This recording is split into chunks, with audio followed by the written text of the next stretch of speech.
ចាលោកអ្នកឥឡូវនេះគឺយកបន្តព័ត៌មាននៅក្នុងវគ្គនេះជាបន្តទៀតហើយយើងក៏លេខទៅមើលគ្រោះថ្នាក់ចរាចរណ៍នៅខាងខេត្តកំពង់ឆ្នាំងឯណោះវិញ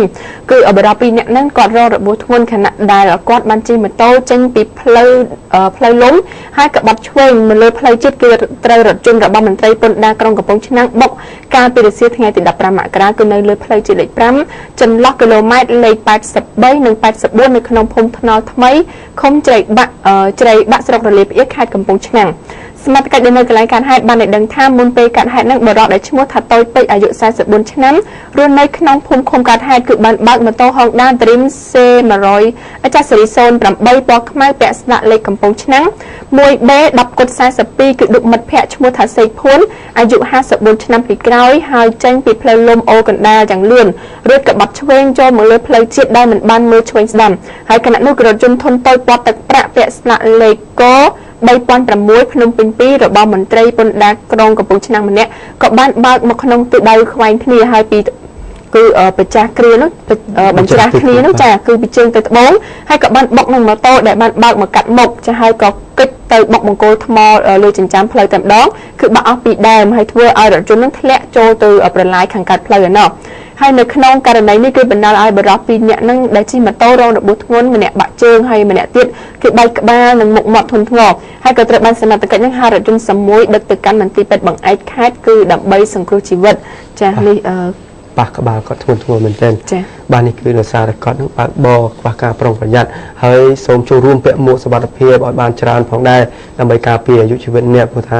មួកនឹងអាចជួយច្រើនមែនទែននៅពេលដែលយើងដួលប៉ះទង្គិចនឹងអ្វីមួយនោះចាហើយតកតងទៅនឹងបញ្ហាក្បាលនៅពេលដែលទទួលរងនៅគ្រោះថ្នាក់អ្វីមួយហើយគឺពិបាកនឹងព្យាបាលពិបាកនឹងមើលណាអញ្ចឹងបានថាយើងព្យាយាមផ្សព្វផ្សាយលោកអ្នកពាក់ព័ន្ធទៅនឹងការពាក់មួកសុវត្ថិភាពដើម្បីឲ្យលោកអ្នកពាក់មួកសុវត្ថិភាពទាំងអស់គ្នាទៅជៀសវាងនៅគ្រោះថ្នាក់ប៉ះពាល់ដល់ក្បាលនេះព្រោះថាគឺក្បាលគឺពិបាកមើលពិបាកព្យាបាលមែនតើចា៎គឺជាប្រព័ន្ធចងចាំដ៏សំខាន់សម្រាប់យើងបាទយើងបន្តព័ត៌មានគ្រោះថ្នាក់ចរាចរណ៍មួយទៀតគឺរវាងម៉ូតូធំនិងម៉ូតូដោយសារតែការបើកបរនឹងគឺនៅដល់ផ្លូវបំបែកគឺមិនមកអន់ទេគឺនៅតែបន្ថែម14ដោយសារតែម៉ូតូគាត់ធំល្បឿនគឺលឿននោះបាទយើងឃើញថាហេតុការណ៍គ្រោះថ្នាក់ចរាចរណ៍នេះបានកើតឡើងនៅវេលាម៉ោង 11:10 នាទីនៅថ្ងៃនេះគឺនៅតាមបណ្ដោយផ្លូវម៉ៅសេតុងកែងនឹងផ្លូវ193ម៉ូតូបង្កនេះគឺរវាងម៉ូតូធំពណ៌ទឹកប៊ិចបើកដោយសិស្សម្នាក់គឺក្នុងទិសដៅពីជើងទៅត្បូងបានបុកជាមួយនឹងម៉ូតូ Fino ដែលម៉ូតូ Fino នេះគឺជិះក្នុងទិសដៅពីលិចទៅកើតគឺម្ដាយដឹកកូននឹងទៅរៀនគឺខាង Fino ក៏ដឹកកូនគាត់ទៅរៀនយើងឃើញថាម៉ូតូធំនេះបានបុកពេញទំហឹងហើយបានខ្ទាតទៅបុកនឹងរថយន្តតេរីសមួយផ្សេងទៀតយើងឃើញថាខាងម៉ូតូ Fino បានរងរបួសជើងធ្ងន់ធ្ងរផងដែរហើយបានបញ្ជូនទៅ clinic នៅមាត់នោះចំណែកឯម៉ូតូធំគឺធានាជួសជុលឲ្យខាងម៉ូតូ Fino ហើយចំណែកឯខាងរថយន្តតេរីសគាត់សុំរួចខ្លួនគាត់មិនទាសំណងអ្វីនោះទេបាទនេះគឺដោយសារតែករណីបើកបរនៅត្រង់ផ្លូវបំបែកនោះយើងខ្វះការប្រុងប្រយ័ត្នយើងគួរតែដល់ផ្លូវនោះគួរតែមានការប្រយ័ត្នព្រោះផ្លូវនោះជាឧបសគ្គខ្លាំងយើងមើលមិនឃើញអ្នកដែលបើកមកពីខាងផ្លូវមួយទៀតបាទបញ្ចប់ព័ត៌មាននឹងតែប៉ុណ្្នឹងចាស់បាទចាស់លោកអ្នកឥឡូវនេះគឺយើងបន្តទៅព័ត៌មានមួយទៀតគឺកម្លាំងកម្លាំងរបស់កងរាជអាវុធហត្ថលើផ្ទៃប្រទេសនិងកម្លាំងអគ្គបញ្ជាការកងយោធពលខេមរភូមិន្ទនៃក្រសួងការពារជាតិចំនួន84នាក់គឺទទួលវគ្គជំនាញចាស់ខាងវិស័យកងទ័ពដើម្បីពង្រឹងសមត្ថភាពនៅក្នុងការចូលរួមការពារប្រទេសជាតិនោះឯកឧត្តមឡាញ់កៅនាយរងសេនាធិការចម្រុះនៃកងយោធពលខេមរភូមិន្ទនិងជាមេបញ្ជាការរដ្ឋានរថក្រោះដែលបានថ្លែងនៅក្នុងពិធីបើកវគ្គបំពេញការងារសេនាធិការកងទ័ពចំនួនទី1នៅថ្ងៃទី15នៅបញ្ជាការរដ្ឋានរថក្រោះខេត្តកំពង់ស្ពឺថា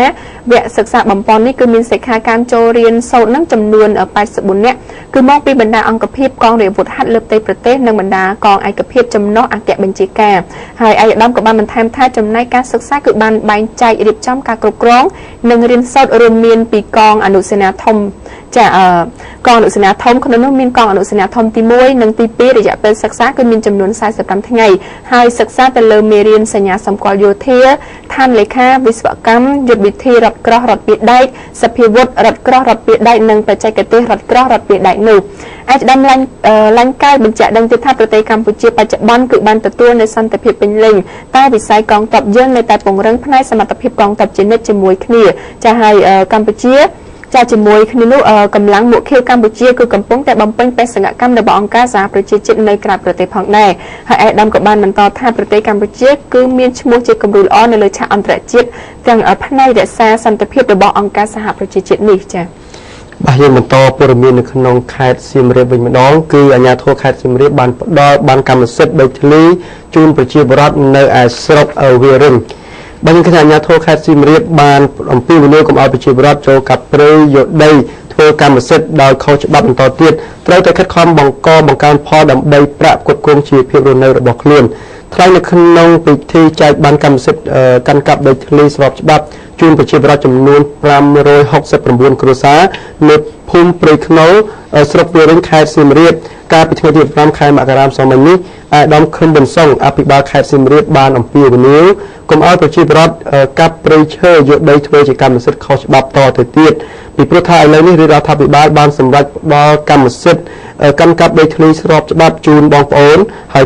ផ្ទៃដីនេះគឺសមល្មមនឹងអាចឲ្យបងប្អូនបង្កើនផលចិញ្ចឹមគ្រួសារបានដូច្នេះបងប្អូនគួរតែងាកមកខិតខំបង្កើនផលវិញប្រសើរជាងទៅកាប់ព្រៃយកដីលក់ឲ្យឈ្មួញដោយខុសច្បាប់នោះ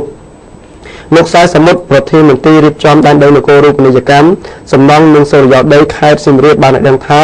បានកម្មសិទ្ធិដីធ្លីដែលចែកជូនប្រជាពលរដ្ឋនៅពេលនេះគឺដើម្បីធានាបាននូវការកាន់កាប់ដីធ្លីស្របច្បាប់ដែលបានការពារដោយច្បាប់និងធានាដោយរដ្ឋហើយបានកម្មសិទ្ធិនេះបងប្អូនអាចយកទៅដាក់ធនាគារយកលុយមកប្រកបរកស៊ីបានដោយស្របច្បាប់លោកបានជឿថាបច្ចុប្បន្នមន្ត្រីជំនាញបានកំពុងខិតខំយ៉ាងសកម្មបំផុតក្នុងការធ្វើ